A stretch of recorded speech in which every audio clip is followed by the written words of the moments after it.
On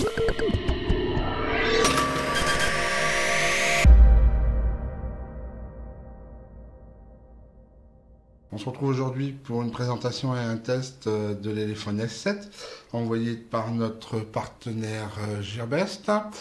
Bon, il a un peu tardé à arriver, donc on est je serai un peu dans les derniers à faire une présentation vidéo et un article écrit sur notre site tablettechinoise.net. Alors j'ai reçu un exemplaire qui est doté de 4 Go de RAM et de 64 Go de stockage interne. Il faut savoir que le S7 est décliné en 2, 3 ou 4 Go de RAM et 16, 32 ou 64 Go de stockage interne. C'est un écran 5,5 pouces. Et puis il n'y a pas de film de protection, mais enfin c'est pas grave. Donc voilà, dans la boîte, donc on a le smartphone. Ici, oups. Alors ici, pardon, le poinçon pour ouvrir le tiroir des cartes SIM. Qui, si c'est pas original, eh bien sur la tranche gauche. Alors, oups, ah bah, c'est les boîtes de chez Boîte. Alors, pardon. Un petit guide de démarrage rapide. Alors, je tombe sur l'allemand. Donc l'anglais, donc il y aura le français quelque part. Ben voilà, configurer l'appareil. C'est assez succinct, mais bon, ça a le mérite d'exister.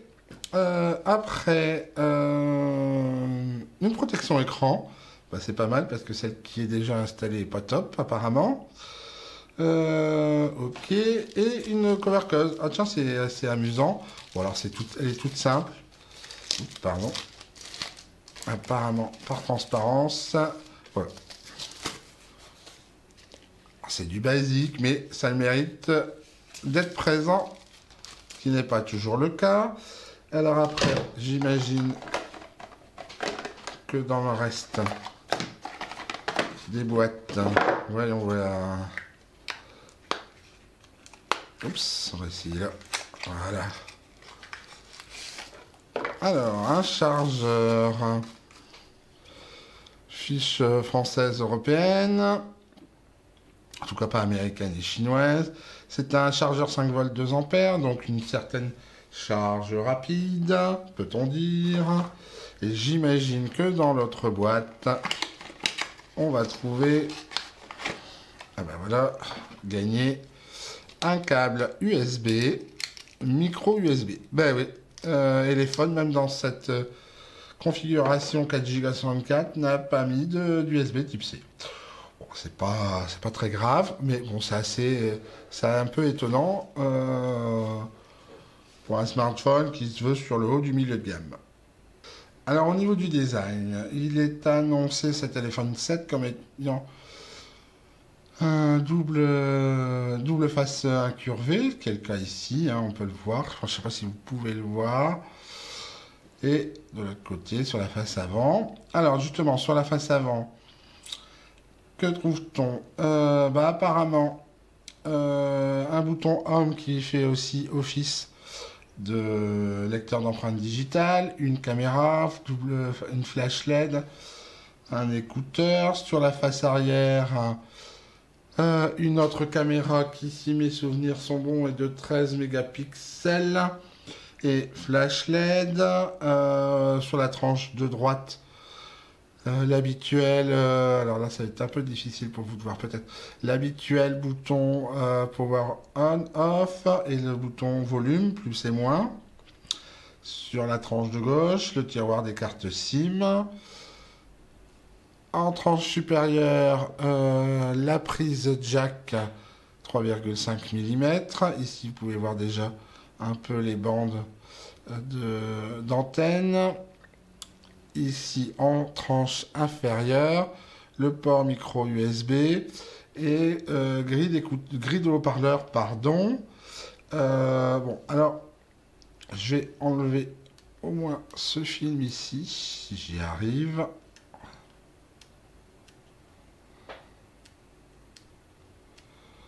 Sans ongle, c'est pas évident.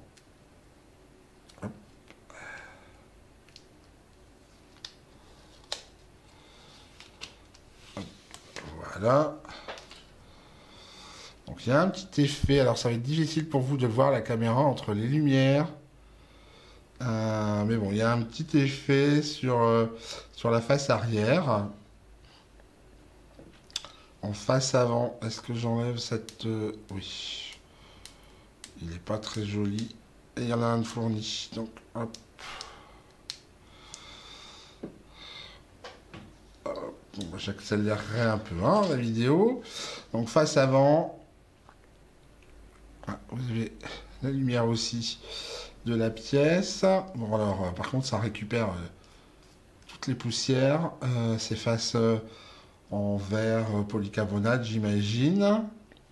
Mais bon, la finition me semble bien faite. Je vois pas de souci majeur, en tout cas sur celui-ci. Ouais, non, l'effet est sympa quand même sur l'arrière.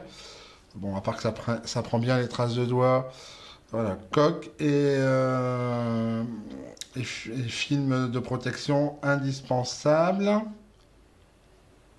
Non, c'est plutôt bien fini. Au niveau du poids, ouais, bon, c'est pas léger, mais ça va. Hein, pas de souci de ce côté-là. Bah, on va enchaîner tout de suite avec le premier démarrage. Voilà, c'est parti. Bon, quand je l'ai reçu, je l'ai remis tout de suite en charge. Il était déjà quasiment à 90, il était à 98% de charge quand je l'ai reçu. C'est assez étonnant, donc j'espère qu'il n'a pas été déjà testé. Alors,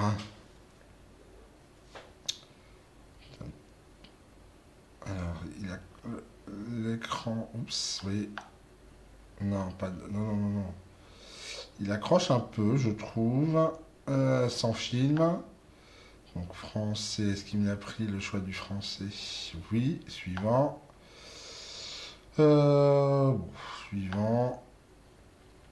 Sélectionnez mes images de fond. Qu'est-ce qu'on va lui bien vous mettre? Allez, hop. Voilà. Suivant. Ah, voyez là, là-haut, c'est de l'anglais. Bah écoutez, allez, le petit bateau. Suivant. Et voilà, on est encore avec de l'anglais. Là, on est revenu en français. Bon, alors ça, c'était la surcouche téléphone. Bon, bah, écoutez, ça a l'air pas mal. Alors, bah, il n'y a pas grand-chose. Je sais pas pourquoi l'horloge se retrouve là toute seule. Voyons voir au niveau des applis. Est-ce que... Bon, alors Maps est installé, le Play Store est installé. Oups, pardon. Alors, il n'y a pas de YouTube, ça vous de l'installer. Bon, c'est pas plus mal. Hein. Alors... D'accord, tout se passe donc sur le bouton Home. Suivant où on se trouve. Si je veux... Ah bah les réglages sont pas là. Donc on va retourner là. Alors paramètres... Hein. Voilà les paramètres. Ups. À propos du téléphone, état, carte SIM, ok, voilà. Numéro du modèle, c'est bien S7. Ok, après le reste, hein, c'est les choses habituelles, mais je crains que les ajouts téléphone, bah tiens donc, soit rester en anglais, et ben c'est bien le cas, hein, au niveau de l'accessibility, le shortcut button setting, alors ok, navigation bar, alors forcément c'est en anglais, light to fingerprint reader backkey, light, hein, doucement, try slide to finger reader on key, single press button on key, etc. Si je mets la navigation bar, ben voilà, elle apparaît. Donc là, deux possibilités. Bon, donc une qui est un peu idoine, je trouve. Soit vous avez des boutons virtuels, soit tout se passe au niveau du bouton Home en fonction de ce que vous appuyez. Donc là, une légère pression, on revient en arrière. Double pression, on revient ici, ok. Navigation de bas.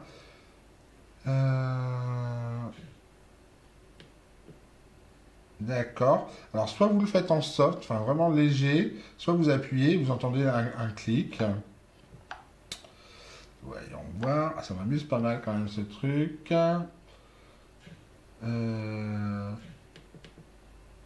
Voilà. Navigation de bas. D'accord. Ok. D'accord.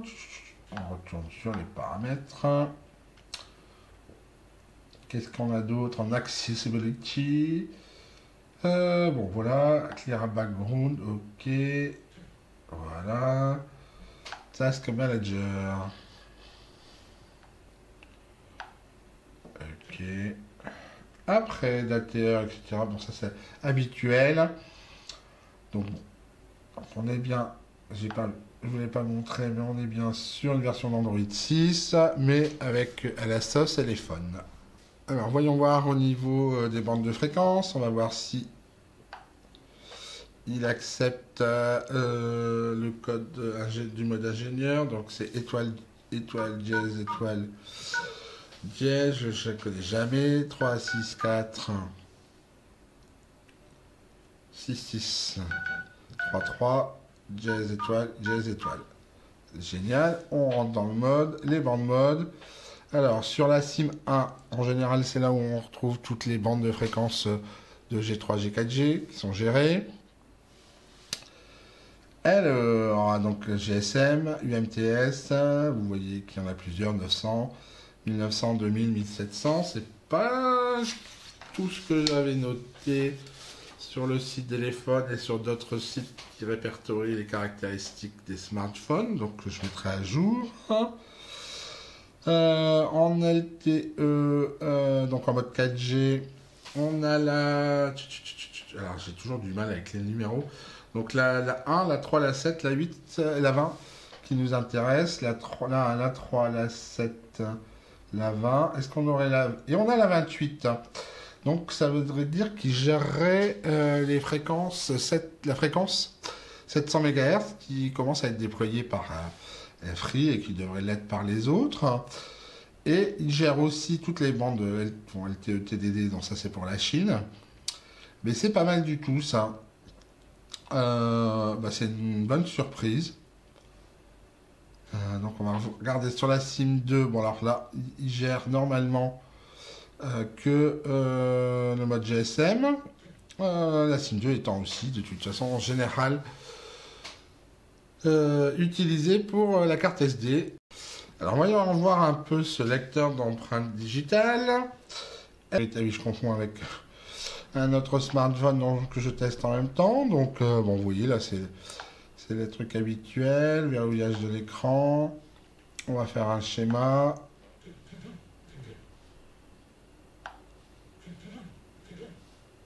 Voilà. Alors afficher, ok. Localiser le capteur, donc il est bien ici. Suivant.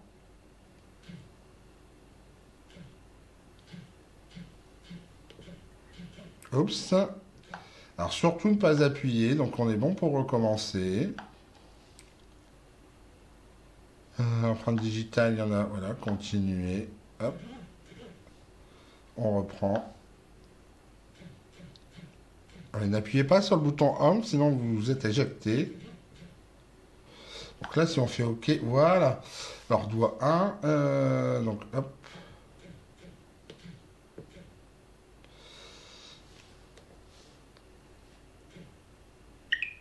Voilà. Bon.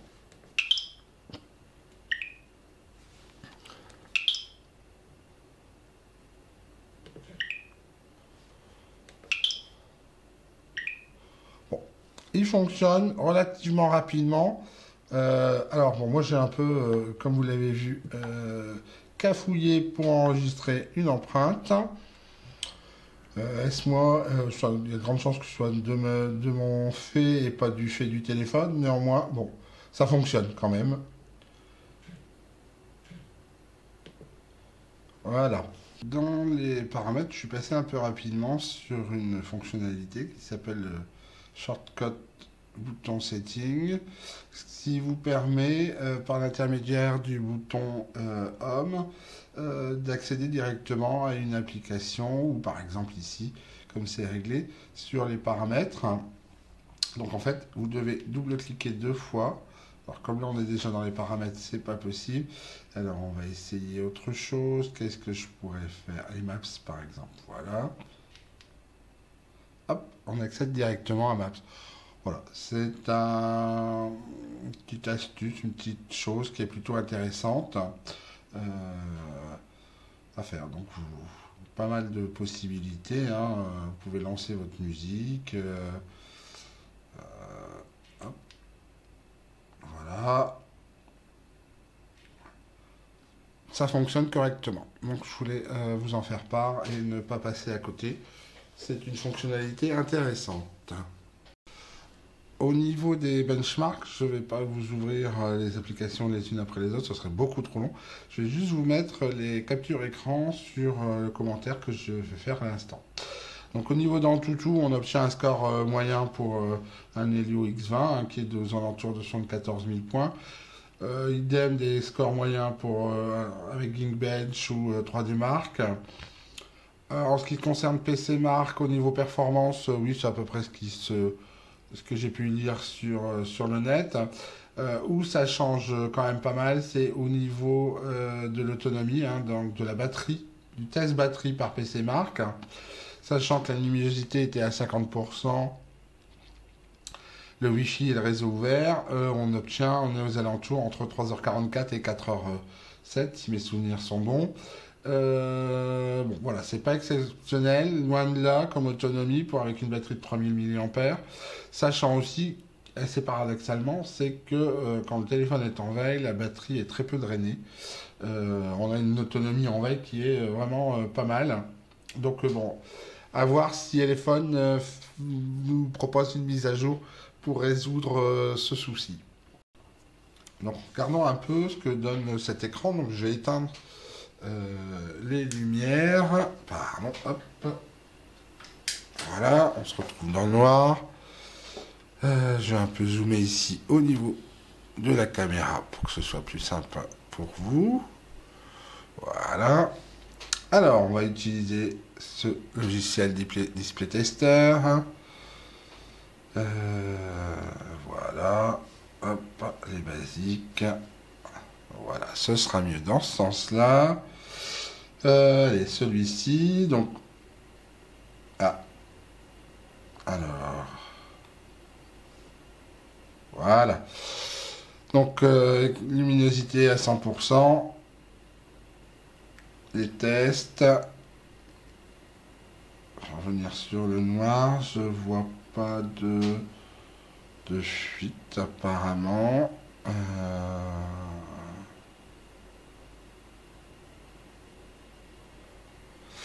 Donc voilà. Alors.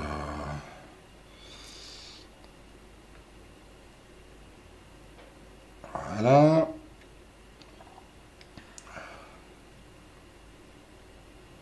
Bon, écoutez, voilà, j'espère que c'est un peu lisible quand même pour vous. Donc bon, voilà, au niveau du test avec l'application Display Tester, ce qu'on peut faire également, on va aller voir où se trouve. Voilà. On va aller voir quelques photos qui n'ont pas été prises par l'iPhone S7, je précise, qui sont les photos que j'utilise habituellement pour toujours, voilà, pour regarder un peu ce que donnent les écrans de smartphone en termes de rendu, de fluidité.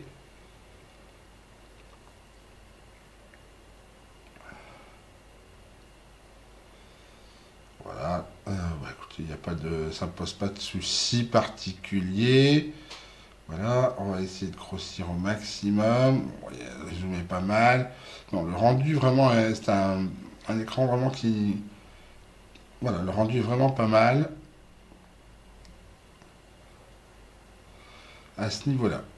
Ce qu'on peut faire aussi pour l'écran, c'est voir comment dirais-je, une petite vidéo. Donc luminosité à 100%, micro à 60 cm.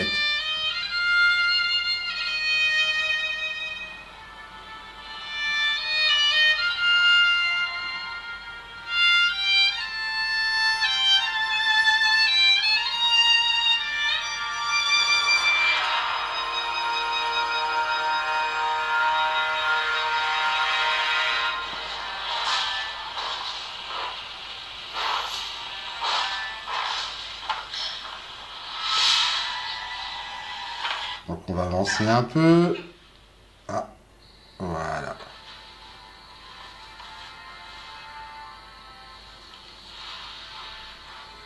Avançons encore un peu.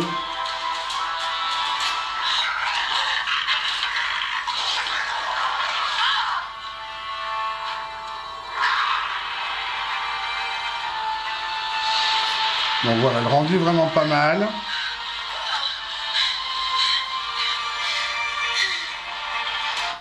Le rendu est vraiment pas mal. Bon, le niveau du son, comme vous l'avez pu le constater, mais bon, vous avez toujours le biais, soit de la caméra pour les images, soit le biais du micro pour le son. Au niveau musique, donc, voyons voir un peu ce que ça donne. Alors, on va mettre le son à 100%. Le micro est à 40-60 cm. Donc, quelques musiques libres de droit, comme toujours. Hop. Allez, hop.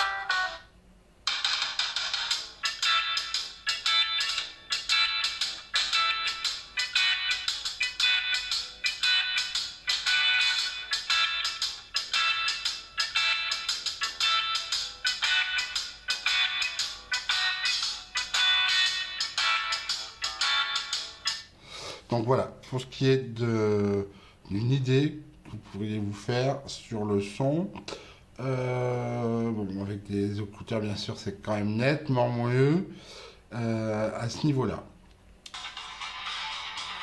Alors au niveau jeu, donc un petit jeu de voiture. Hop.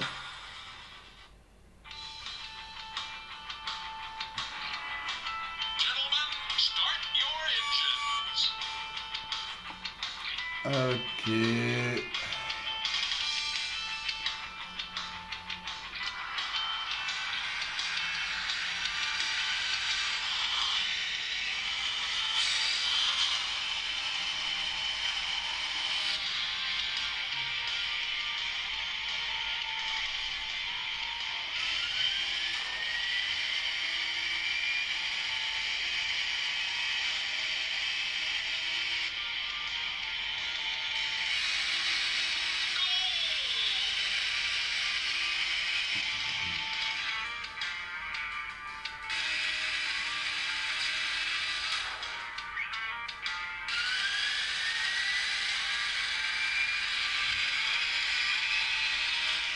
Bon, vous voyez, je suis pas très doué, hein. On peut regarder la caméra, le jeu, l'appareil photo, c'est pas top. Hop, ça...